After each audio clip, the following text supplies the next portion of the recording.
How about defense? More coverage. Yan, yun ang pinagdiinan ni Coach Yes. Emil. Tama naman. And yan din yung sinabi natin sa kanila kanina. Take your time, no?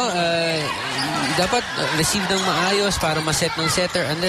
Kundi wala kayong magandang play na may papakita. Sayang naman yung opensa nyo. Nandiyan naman, no? Ayun na nga, si Cruz. Off the block. 18 all. Jack Alarca. She had a couple of service aces early in the second set. Pasok ba? Labas. Outside. That jump floater. That's right. So successful. Parang ang tina-target niya si Coach Shaq na.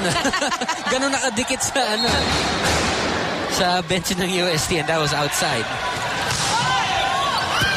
Going with a perfect reception. yeah, perfect pass there. Cruz is dug by Morato there. Rea, quick to wow, Santiago dug by Alarca. Morato just everywhere. Oo nga. Outside. Is it outside? It is outside. Yeah, if you listen to the LaSalle players, they're insisting it is outside. That missed the line. That was Angelita Baquero. Bring the ball to the outside. Wow, another close second set. Down the wire finish here in the second. Yeah.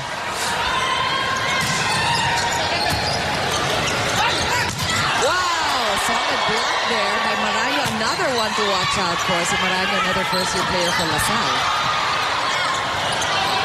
You know, it looks like this rivalry is not going to end this year.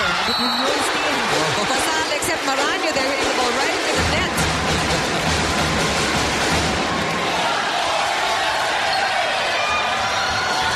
Actually, kung tignan mo, mas madami pang reserve ang LaSalle as far as first-year players go, no?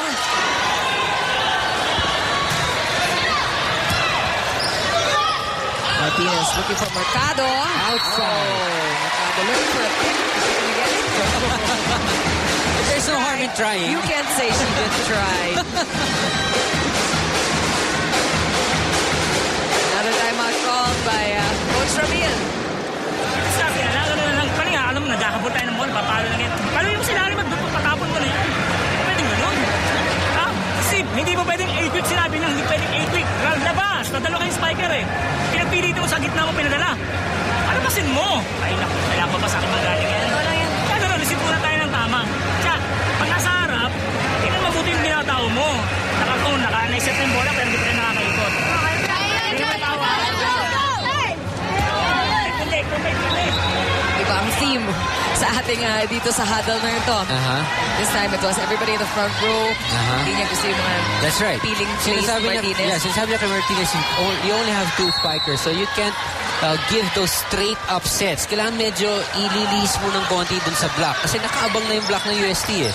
Tatlo-tatlo yan. They don't follow the spike for nothing. What you need to do is go beyond it, over it. For defense there. Again, the 4 defense of UST in the back. Nakita mo, most of the points of De La Salle, they get it from that the further end of the court of UST. So Mercado, they're responding to the instructions of Coach Ramil. Nagawa ng paraan. Oh, she did. Alarca saving the ball there. Si Hidin Kulangan goes for Tabaquero, done by Jack Alarca. Jack Alarca showing her defensive skills, back row skills. Tabaquero again, slowing things down. Martinez read that one. Mercado going up. It's a rally. A quick by Santiago. Joansi saving it. One more time for UST. Tabaquero off the block. Martinez. Balls no good. Maiso this time. Who expected that? Ang bilis ng mga bola nila si Maiso. Tinutakan sila. This was like a 1-minute rally. Oo, akala mo patay na eh. Look at this. Maiso. Ayun. Off speed to the back, down the line. Parang napaka-anticlimactic pero the objective is not to please people but to score. To get the point on the board. Wow! Naputo na ba? Let's see. Oy, sayang. Hindi na ba trying after the ball is taken. USC still ahead only by 1 point though. Different second set, just the way the fans like That's it. right. And the offense, both the offense and the defense picking up here in the second set. Set. Ooh. Off the clock. If I'm not mistaken, si Coach Ramil reading the play of USD. Alam na niya kung anong mangyayari. Nagpamagbaback set. Ikot na, ikot na. I would do the same if I was Rhea Maizo right there in the back. That's her favorite spot. Whoa! That one is so inside. Mercado there scoring.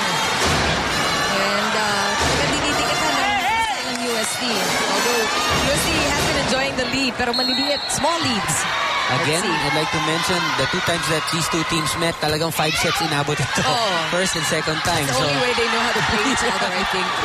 at saka dikit talaga ang mga score. To the delight of the crowd, and usually nag-alternate yan ang win loss because hindi nagtitikitan eh. Palitan. Oo, mukhang ganun ang mangyayari. Let's see if USD will disappoint or if they're gonna play this match like we're used to.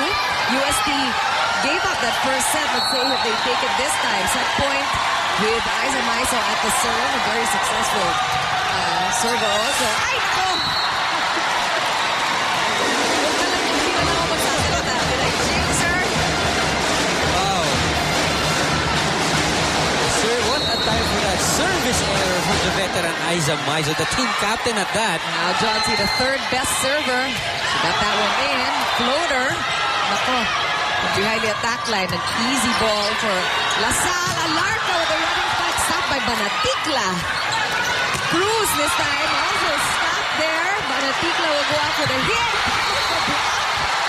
My gosh. Winning it for USD in second set. Grabe itong rookie na to si Banatikla.